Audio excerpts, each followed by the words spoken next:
दोस्तों, स्वागत है आपका हमारे चैनल नेशन रीथिंक में।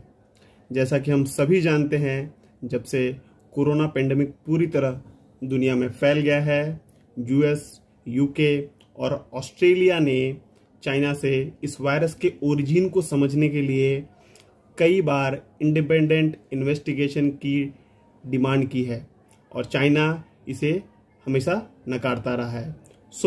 हमारा आज का टॉपिक ऑफ डिस्कशन है, should China give free hand for investigation.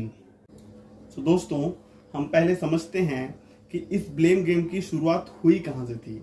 US president Donald Trump ने चाइना को ब्लेम करते हुए कहा कि उन्होंने वक्त रहते दुनिया को इस वायरस के बारे में आगाह नहीं किया था, जिस पे चाइना फॉरेन मिनिस्ट्री के स्पोक्स पर्सन जाओ लिजान ने सवाल किया कि यूएस में पेशेंट जीरो कब पाया गया था। अब समझते हैं दोस्तों, पेशेंट जीरो क्या होता है। पेशेंट जीरो किसी भी वायरस को कैरी करने वाला पहला व्यक्ति होता है। उनका कहना यह था कि कोरोना वायरस यूएस आर्मी द्वारा मिलिट्री वर्ल्ड गेम्स के दौरान अक्टूबर 2019 में लाया गया था, जो वुहान में ऑर्गेनाइज किया गया था। उनको जवाब देते हुए यूएस के secretary of state Mike Pompeo ने इसे वुहान वायरस कहकर एड्रेस किया। इसी दौरान यूके के फॉरेन सेक्रेटरी डोमिनिक राब ने कहा कि ब्रिटेन और चाइना के व्यावसायिक रिश्ते पहले जैसे नहीं रह सकते। उन्होंने डीप डाइव इन्वेस्टिगेशन की भी डिमांड की। ऑस्ट्रेलिया के प्राइम मिनिस्टर स्कॉट मॉरिसन ने भी यूएस, जर्मनी और फ्रांस से कोरोना के ओरिजिन के इन्वेस्टिगेशन की मदद में मांग की।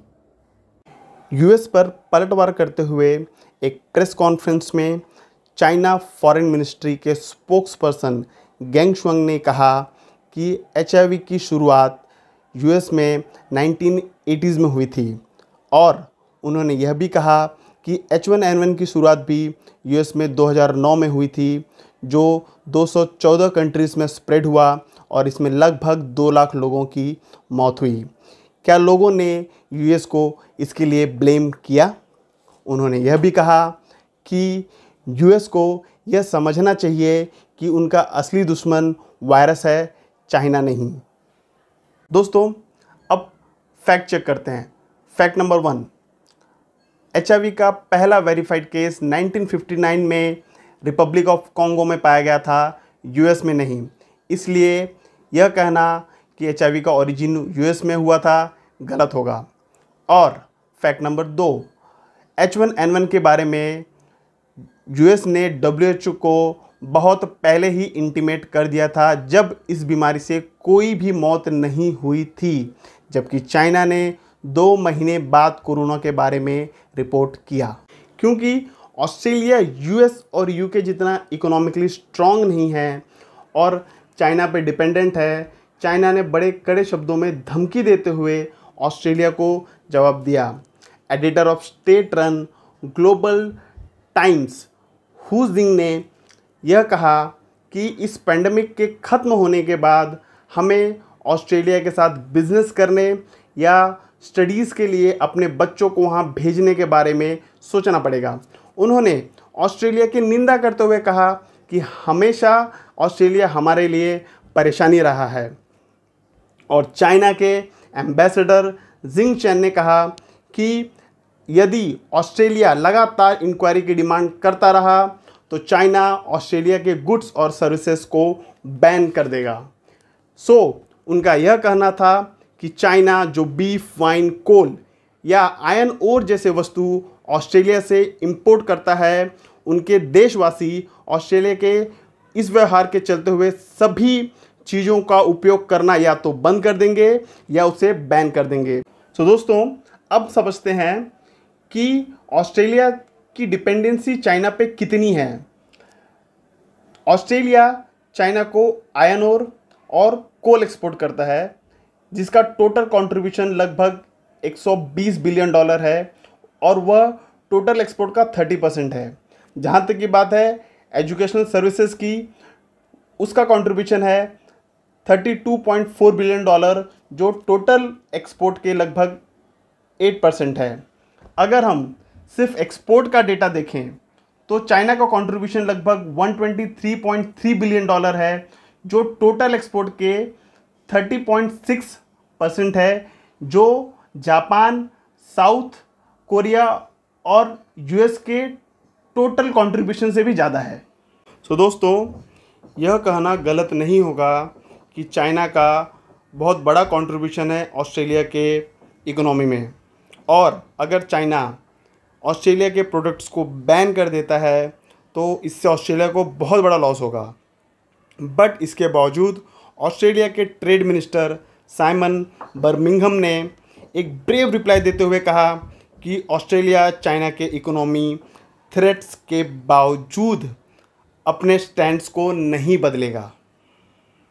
और रेफरेंस के लिए मैंने टाइम्स ऑफ इंडिया का आर्टिकल अटैच कर दिया है, जो आप रीड कर सकते हैं। सो दोस्तों, अब ये समझते हैं कि इस इंसिडेंट्स के बाद हमें किन मुद्दों पे गौर करना चाहिए। Question number 1, how other countries should react on China's behaviour. दूसरे देशों को चाइना के बिहेवियर पे, इस बिहेवियर पे कैसे रिएक्ट करना चाहिए।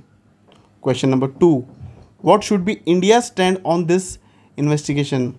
जैसा कि हम सभी जानते हैं, अब तक इंडिया ने कोई स्टैंड नहीं रखा है जहाँ तक इस इन्वेस्टिगेशन की बात है, तो यह देखना बहुत इंटरेस्टिंग होगा कि इस पर इंडिया का क्या स्टैंड होगा।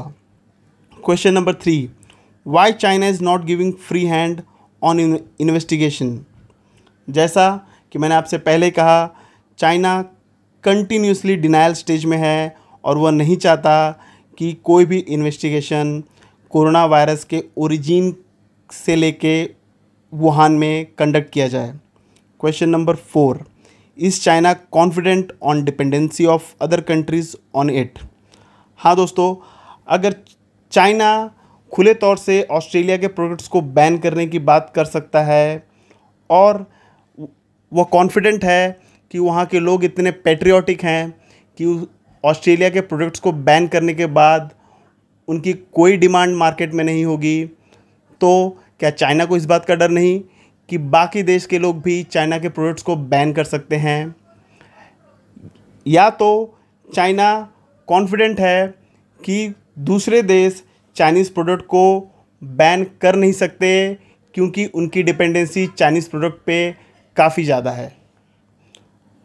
प्लीज़ फ्रेंड्स, कमेंट कीजिए अपने सुझाव कमेंट बॉक्स में और हमें बताइए कि आप इन मुद्दों पे क्या सोचते हैं।